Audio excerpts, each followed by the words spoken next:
Привет, друзья! У нас долгожданный ролик про подбор машины в бюджете 100-150 тысяч крон.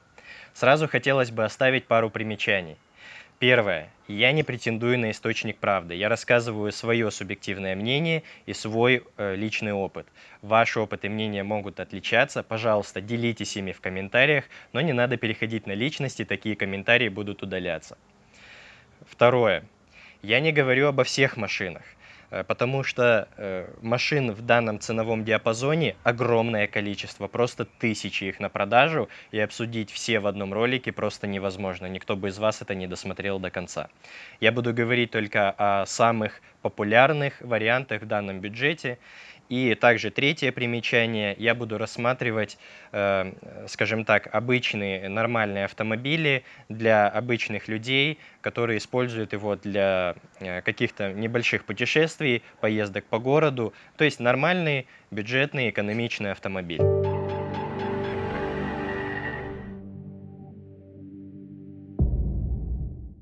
Итак, начать хотелось бы концерном Volkswagen, конечно же. Что мы можем рассматривать в данном бюджете? Из Volkswagen это будут однозначно Passat B6, 5 Golf, Jetta, Golf Plus и Tauran.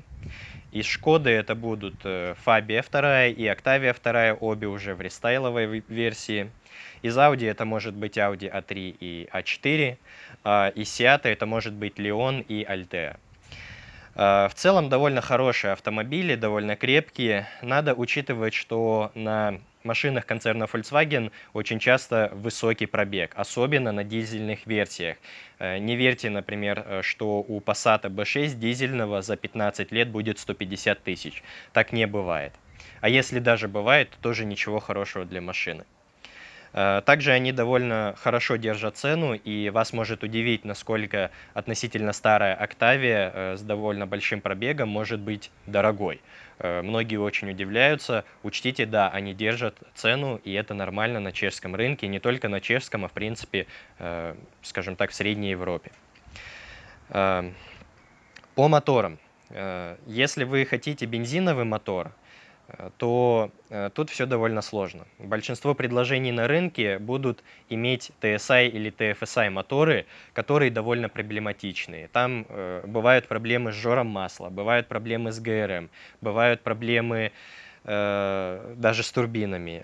Огромное количество проблем, и в целом эти моторы вплоть до 2014 примерно года я не рекомендую рассматривать. Из бензинов можно смотреть старый простой 1.6 MPI, но тоже учтите, что он простой, надежный, дешевый в обслуживании, но в таких машинах, как вторая Octavia или Passat или Tauran, он довольно слабенький, конечно. Он довольно нормально, неплохо едет в Гольфе или Фабии, но для машин побольше его уже бывает недостаточно. Запасной вариант, если хотите бензин чуть помощнее, но не такой проблематичный, можно рассматривать 2.0 FSI. Тоже спорненький мотор, кто-то скажет, что хороший, надежный, кто-то будет его ругать, но, скажем так, рассматривать его можно аккуратно, внимательно, желательно искать машины с сервисной историей, конечно же, в хорошем состоянии. И надо учитывать на этом моторе, что ГРМ обязательно надо заменить уже до 200 тысяч километров. Это бывает проблемное место у них. По дизелям. 1.6 TDI довольно неплохой моторчик, но опять же слабенький, на мой взгляд. 1.9 всеми любимый, конечно же, можно рассматривать, особенно в версии без сажевого фильтра до 2006 года. Хороший мотор, надежный, всеми любимый и тоже очень сильно держит цену, учитывайте это. С 2.0 TDI не все так однозначно. Там до 2005 года приблизительно идет восьмиклапанная версия, и она хорошая, ее можно рассматривать. С 2006 до 2008 включительно, там уже пошла 16-клапанная версия, чаще всего код мотора идет БКД или БММ, и там тоже немало проблем. Бывают проблемы с масляным насосом, бывают проблемы с форсунками, бывают проблемы даже с ГРМ.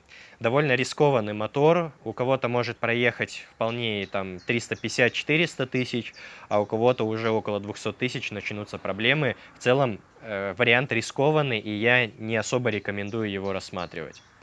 Но и с 2009 года, когда стали ставить форсунки Common Rail и некоторые проблемы этого мотора исправили, снова можно рассматривать, особенно конкретно с 2010 по регистрации, если смотреть, то уже можно спокойно их брать. По коробкам. Тут одно важное замечание. По нашему опыту, очень часто продают машины из-за стучащего маховика.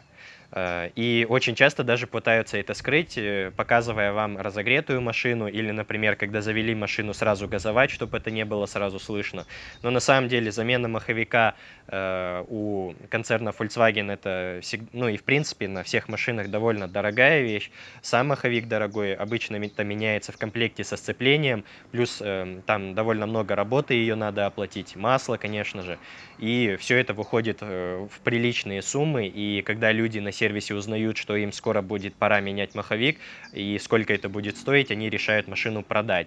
И далеко не все говорят, конечно же, об этой проблеме, даже большинство пытаются ее скрыть. Учтите, слушайте внимательно, прислушивайтесь, проверяйте. По автоматам. DSG практически во всех этих машинах. DSG шестиступенчатая, которая идет с маслом, то есть так называемая мокрая коробка.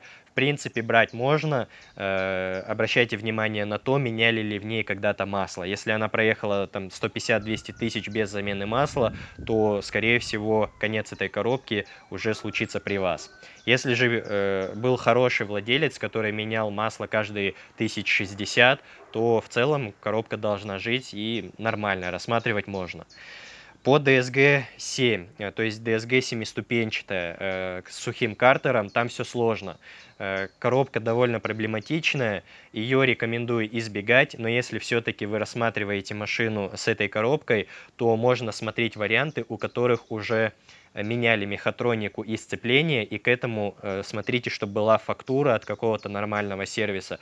Если произойдет ситуация, что вы купили машину и с коробкой начались проблемы через месяц, чтобы вы с этой фактурой могли пойти и делать рекламацию, как-то это решать, а не делать все за свой счет.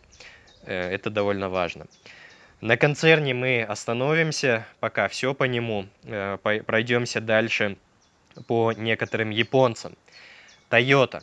Среди Toyota часто рассматриваем варианты Corolla и Auris, по сути это один и тот же автомобиль, а также Avensis и бывает еще Corolla Versa, если кому-то нужна машинка чуть побольше.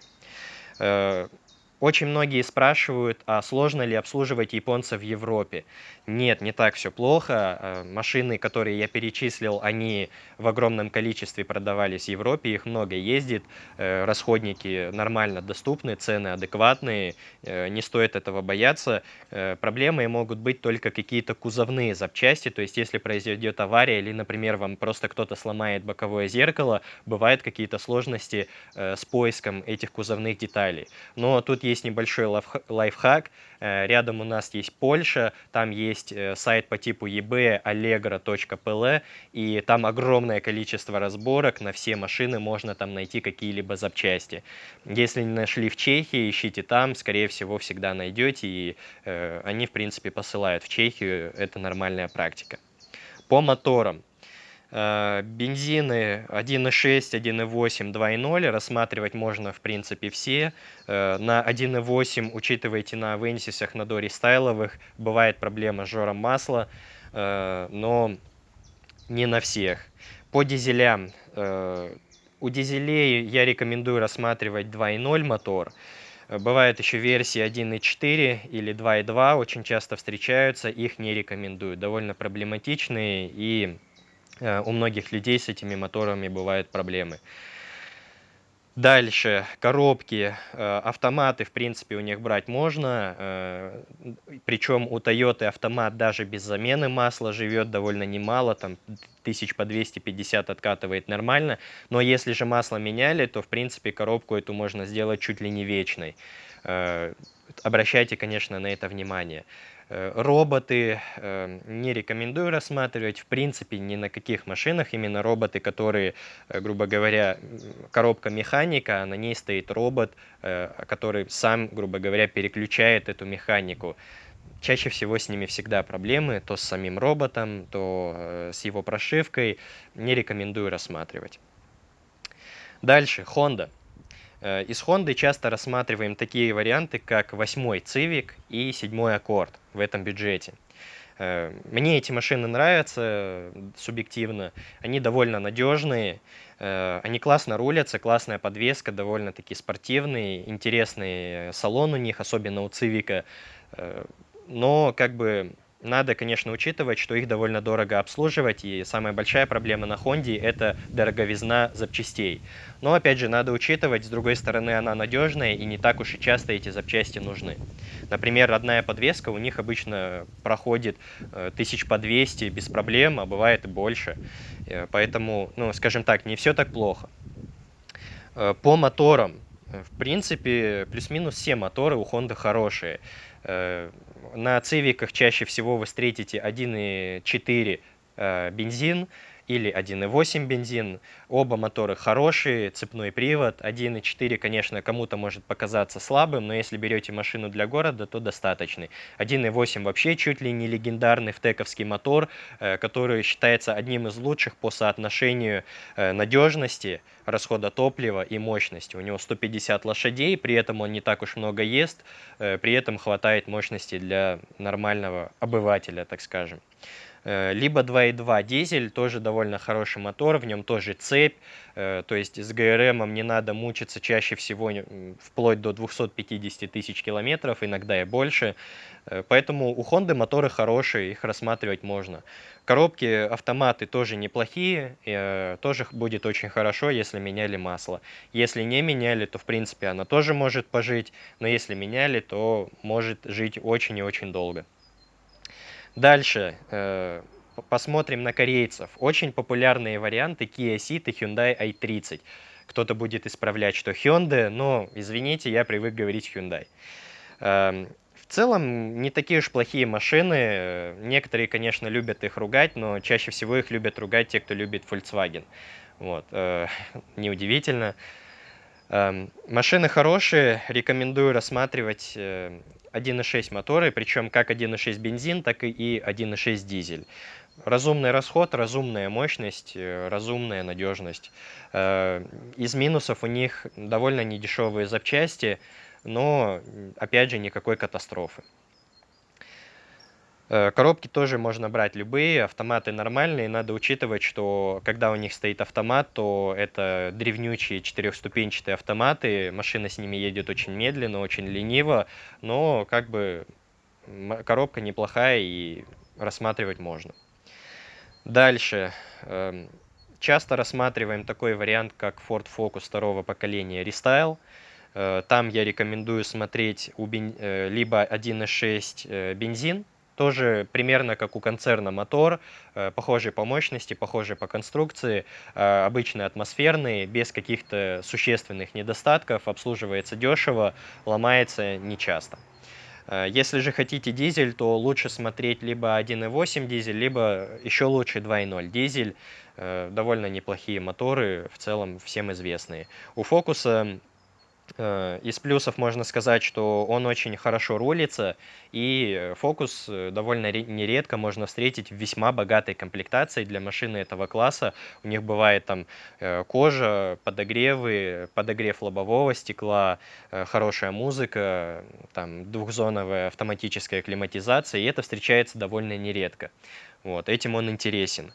У фокусов следите за тем, что они гниют по низу. Часто бывает такое, что кузов выглядит хорошо, там двери, пороги неплохо, а заглядываешь под низ, а там все в хлам ржавое. Этим известен фокус. Следите, обращайте внимание, будьте осторожны. Теперь хотелось бы сказать пару слов о такой машине, как BMW. Потому что, как бы для некоторых не казалось странным, но в бюджете 100-150 клиенты очень часто хотят смотреть BMW. Я не буду, конечно, говорить о таких вариантах, как пятерка, семерка или, не дай бог, там X3, X5. Об этом я снимал другой ролик, будет подсказочка здесь сверху, стоит ли покупать в таком бюджете премиальные автомобили. Но как бы в целом можно рассматривать первую и третью серию BMW в этом бюджете. Нередко можно найти довольно неплохие живые варианты с какими-то разумными пробегами, сервисной историей, и которые не высосут из вас абсолютно все деньги там за первый год. Запчасти не дешевые, конечно же. Также надо учитывать, что автосервисы часто, видя BMW, загибают цену за работу. По бензинам рекомендую рассматривать, если по моторам хотел сказать, из бензинов рекомендую рассматривать хотя бы двухлитровые, потому что если смотреть там какие-нибудь 1.6, то они вообще не имеют никакой цены, не очень надежные, едут супер слабо, цену вообще не держат, продаются за копейки. Ну, не для BMW это моторы однозначно. Смотрите хотя бы двухлитровые, причем обратите внимание, что, например, 118 и 318i это уже идет двухлитровый мотор, просто чуть уменьшенной мощностью. Так что их тоже можно рассматривать. Если и у этих бензинов обратите внимание на то, что они довольно часто могут жрать масло, иногда даже литрами. Следите за тем, какой уровень масла, что рассказывает продавец, насколько у нее загажен выхлоп.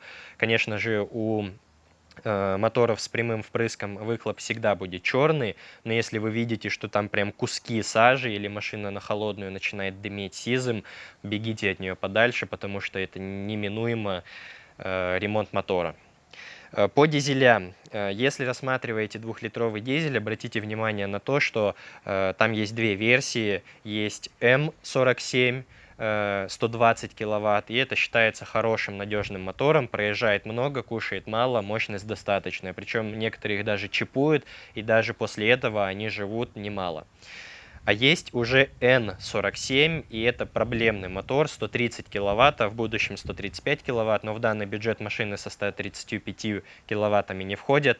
Там, наверное, главная проблема этого мотора в том, что у него идет цепь ГРМ очень слабая, очень тоненькая, и бывают такие ситуации, когда она начинает греметь очень рано, а даже бывают случаи, когда она вроде как не гремела, но ни с того ни с сего рвется и кладет полностью мотор на лопатки. И самое проблематичное, что даже если вы решили купить эту машину и сразу заменить цепь, то она находится со стороны салона, и ее замену невозможно произвести без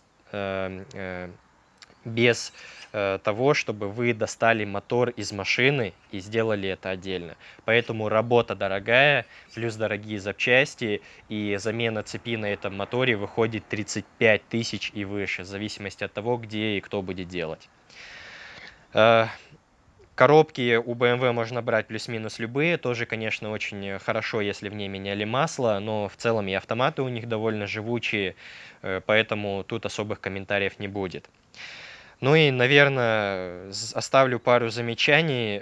В этом бюджете огромное количество французов, но я субъективно их недолюбливаю. И скажу больше, я далеко не один такой. И самое интересное, что их не любят именно автосервисы, механики, потому что французов обслуживать очень сложно. Иногда для самых простых вещей, для их замены приходится разобрать пол машины. Клиент приходит, смотрит непонимающим взглядом, как так, почему такая простая вещь и так дорого надо заплатить. Плюс довольно часто бывают дорогие запчасти на них. Ну, то есть содержать старого француза это довольно проблематично. Но если же вы все-таки решили их рассматривать, по бензинам смотрите 1.6 атмосферный, не берите 1.6 турбо бензин, это проблемный мотор.